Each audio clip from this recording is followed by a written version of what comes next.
নতুন করে স্বৈরাচারের জন্ম হবে, সেটা আমরা চাই না। আজকে নতুন করে আরেকটা ফর্মুলা আনছেন ওনারা, পিআর না টিআর না জিআর। আবার এটা একটা দল বলে যদি আপনার না জায়গা থাকেন আপনারা ক্লাস নেবেন। আপনার ক্লাস নেওয়া দরকার নাই, আপনার ক্লাস আপনি দলকে দেন। দেশবাসীকে ক্লাস দিয়ে পড়া ওই পিআরে যাওয়া দরকার নাই।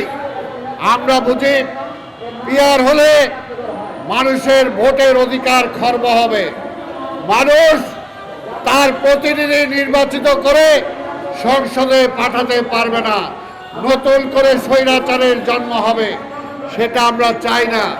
আরেকটা হলো একটা ঝুলন্ত পার্লামেন্ট হবে, যে ঝুলন্ত পার্লামেন্ট আজকে পুশিরের বিরুদ্ধে কথা বলতে পারবে না, রোহিঙ্গা প্রত্যাবর্তনের কথা বলতে পারবে না, আবার চিটাগাং বন্দর যদি দিয়ে দেয় সেটার জন্য প্রতিবাদ করতে পারবে না। তাই দরকার একটি শক্তিশালী সরকার।